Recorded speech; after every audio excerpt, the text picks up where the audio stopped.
Good morning, everyone, and welcome to Morning Market Movers, where we do live analysis for day trading and take a look at hotspots in the markets for today, Wednesday, May 4th. It is both Fed Day. We've got the Fed going to make their announcement at 2 p.m. this afternoon on the interest rate decision. We'll get some color commentary as well on how quickly they're going to try to reduce their balance sheet.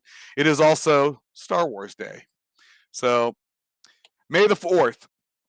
What are we going to be talking about today? We've got the movers today are energy.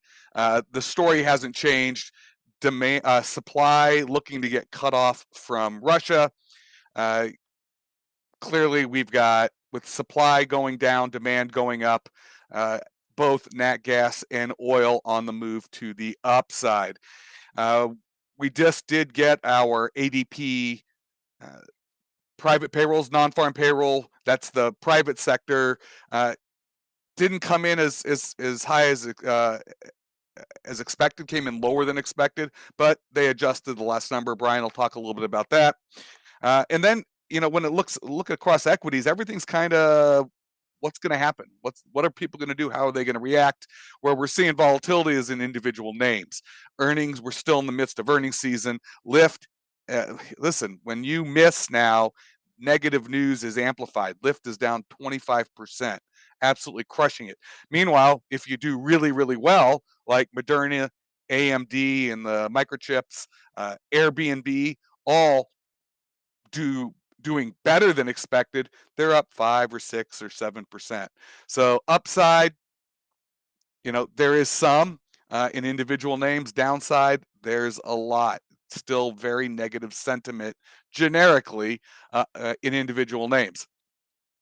Oh, by the way, I didn't introduce us. I'm Todd Rich with Nadex, and with me, Brian Caprice from Keep Trading Simple, in case you're new here and haven't joined us before. Before I flip it over and we look at the energies and we look at the equities, I mean, that's really kind of what everyone's talking about today.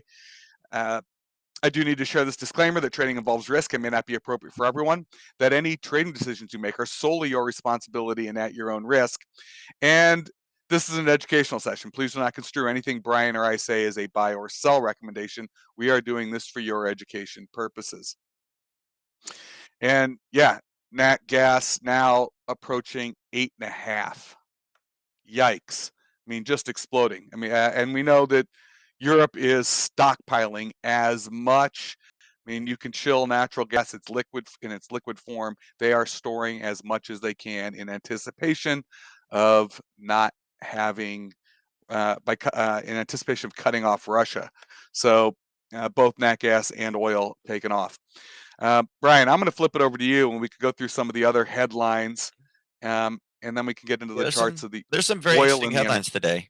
Yeah, Yeah. I mean headlines across the board. We were joking about it before. We talk about big names and players. How about this for a story? Whoops, not that. There's a Chinese man that was arrested with the surname Ma. Guys, Jack Ma. He has a little bit of control in China.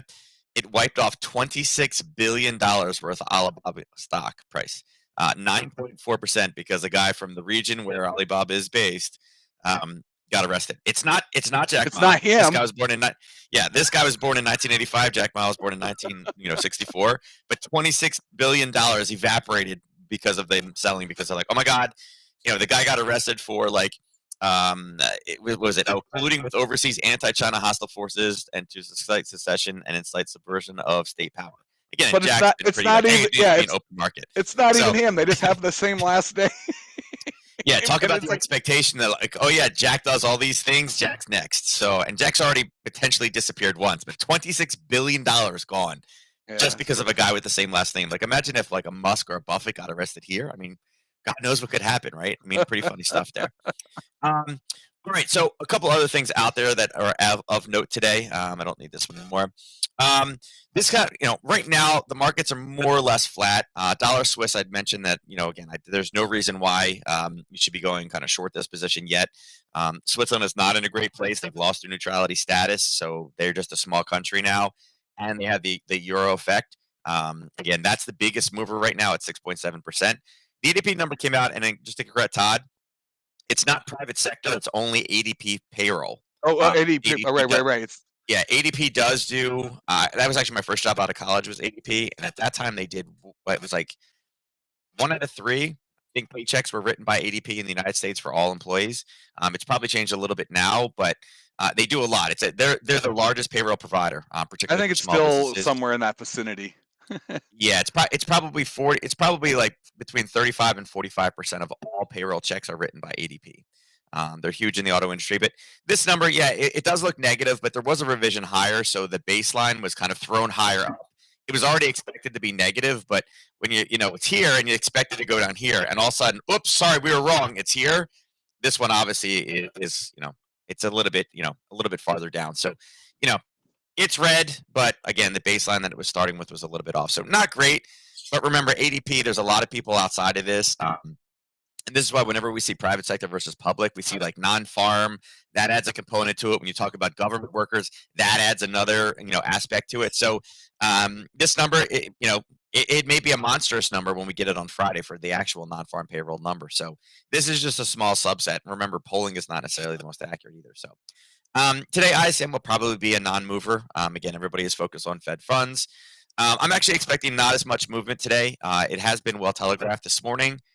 Pretty much everybody online is talking about, hey, listen, there's going to be nothing today. They have telegraphed this raise so much at this point that there really shouldn't be any type of craziness with it. Now, if it comes in as a zero point 0.5 or a 0.75, then it's going to be like somebody's, smoking cigarettes and throwing matches inside of a fireworks factory. But right now, they're not expecting that the way that they have telegraphed this one. Um, is it going to be enough? Most people are saying it's absolutely not going to be enough, but the Fed is kind of just following this path of what they think it needs to be. So they think that it's going to be pretty telegraphed. Now, there's a couple things here also that are in play with this one. There's an interesting actually warning coming out of Goldman. Again, does Goldman know things? Yeah, they kind of do. And they're talking about the dominance of the greenback is the root of the cause of global financial and economic crisis right now. And that the only solution is to replace a national currency with a global currency. So even more people out there, and again, a large name like Goldman saying the dollar needs to be replaced. This happens, this is even a bigger threat than what we have for inflation. So this is another thing out there, and it says these recent warnings are a backlash against the U.S. weaponization of the dollar against Russia, right? Noticing that this is going to be a trend in major junctures in global currencies. So it's not my opinion. This is now Goldman is jumping on board as well. Chief economist of the World Bank is also saying it. The World Bank is saying the same thing that I've been saying for the last month and a half. So this is going to come into play today. We'll see if the Fed is going to kind of look at that and say, maybe we should kind of take this under consideration. Another thing too that is big news today, Beijing. I mentioned earlier in the week, I was like waiting to hear. I'm like, we should be hearing if Beijing is going to lock down. We haven't. Maybe that's a good thing. Beijing today closed down 40 subway stations, 158 bus routes. Why that's important and what it has to do with trading today. And I love this. What's the plot? It's not a plot. This is just their policy. They shut and they lock everything down. They have the ability to do that with the way that their government is formed.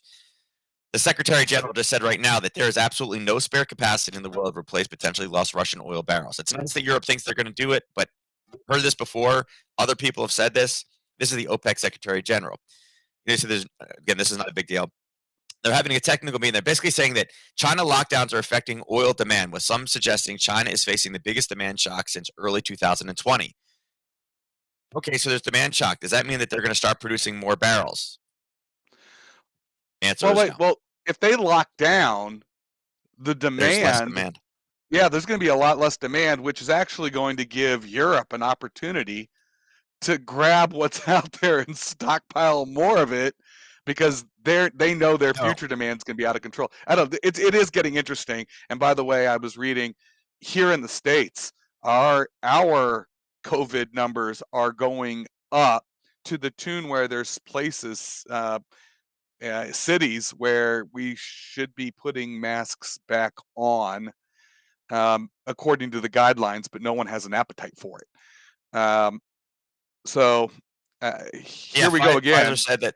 Yeah, I mean, Pfizer said that they had first quarter of their pill. They were barely able to keep up with pill demand. But Pfizer's also being accused right now of price gouging and Yeah. monopolizing, pills and profiteering from COVID, which I can't say that I disagree with the author.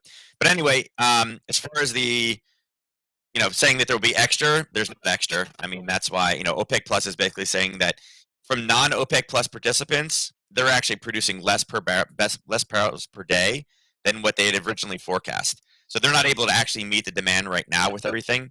But remember, OPEC Plus's their mission is price stability.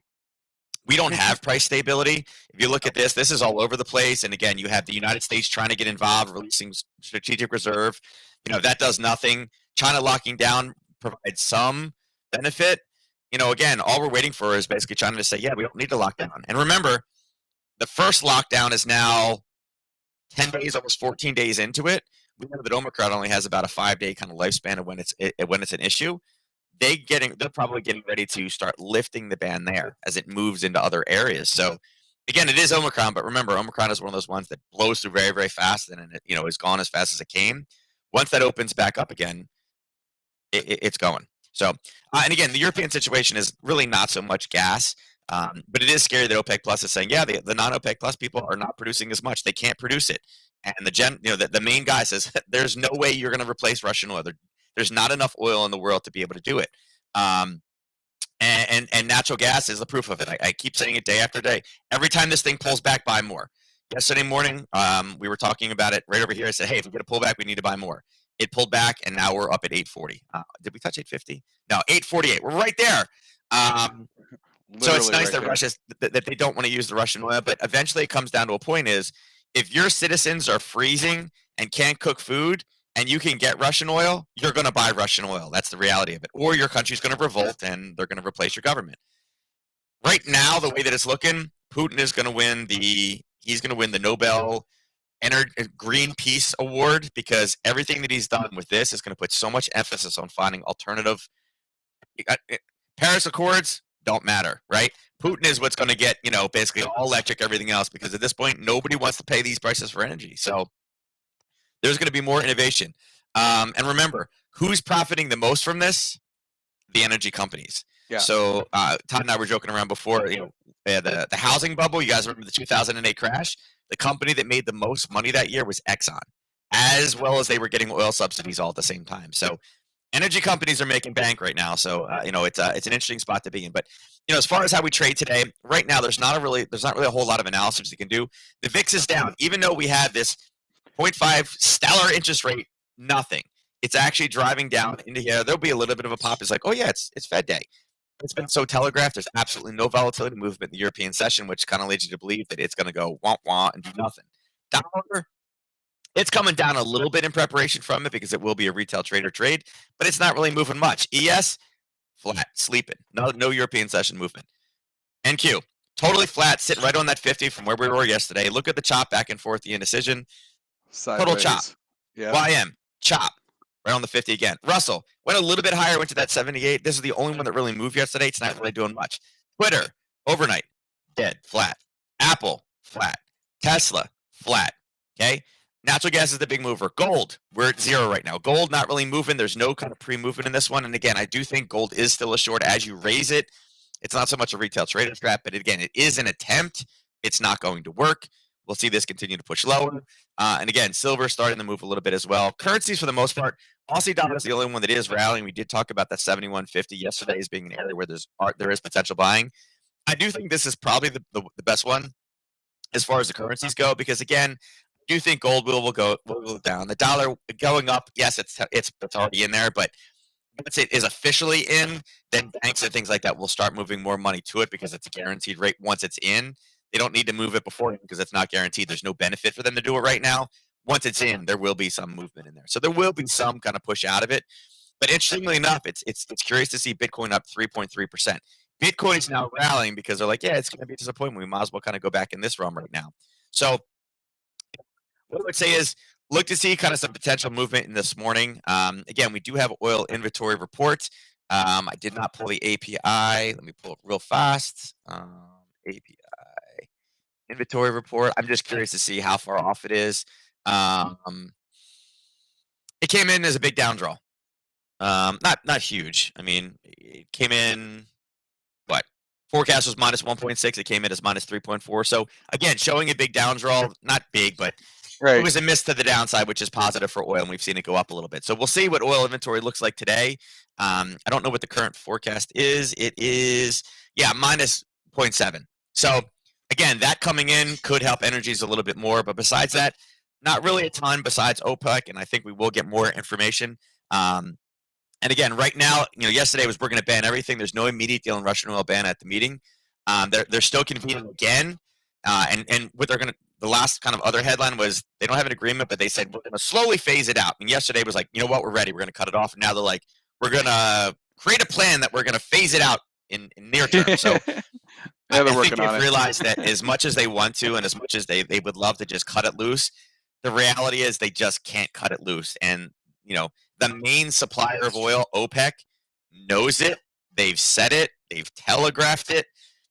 So it's nice that everybody believes that that's the case. But and then also get ready for this tomorrow. The UK is ready. It's fourth. I thought this was actually fifth, not fourth. But again, counting sometimes in coffee is important. But they're going for the fourth one in a row. They're still seeing inflation rise, but their market is getting hit already. So this is kind of scary because it's their fourth 25 in a row. Inflation is still going higher, but it's also starting to hurt the economy already. So Right. it's an And interesting scenario playing out that.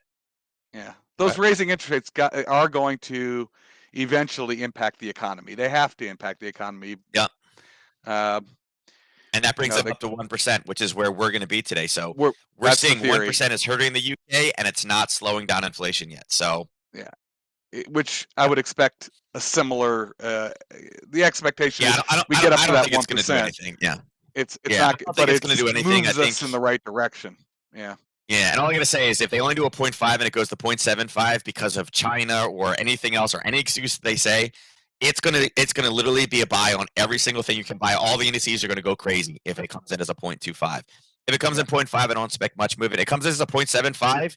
If Bullard finally gets his way, there will be a shock to the dollar because nobody thinks that they they got the chutzpah to do that one. So we'll see.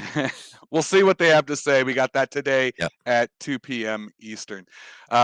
With that, any questions for Nadex, please email us, customerservice@nadex.com. Brian is accessible. You can email Brian, support@keeptradingsimple.com. I'm also available, todd.rich@nadex.com. I'm going to kind of quickly go through because, it's Fed Day. All the markets are sort of on pause. I mean, it's crazy. The VIX is down going into this event, which is a little bit of a surprise, which means the markets pretty much are expecting that 0.5. It's kind of priced in. We're seeing equities just move sideways. But again, we got to wait and see what they have to say. It's not just what they do, but it's also the context of it on anticipation for future rate changes. Yeah, I think that's the most important thing. And that's really what. Excellent point. It's what's next. Yeah, that's what everyone's going to be really waiting to hear, and what everyone's going to be waiting to catch when this afternoon. In the meantime, clearly the war, Russia's war in the Ukraine, is impacting. There's going to be supply issues with energy. Demand is up, supply is down. Oil, nat gas taken off, and nat gas is just going through the moon. I think that kind of covers it all. Brian and I will be back tomorrow. It is going to be an interesting day. We'll see what happens when the Fed speaks and how people pre-position going into the news, and then how the markets react afterwards. Brian and I'll be around tomorrow morning to help sort through it then. And in the meantime, good luck in the markets, everyone. We'll catch you tomorrow. Thanks for joining.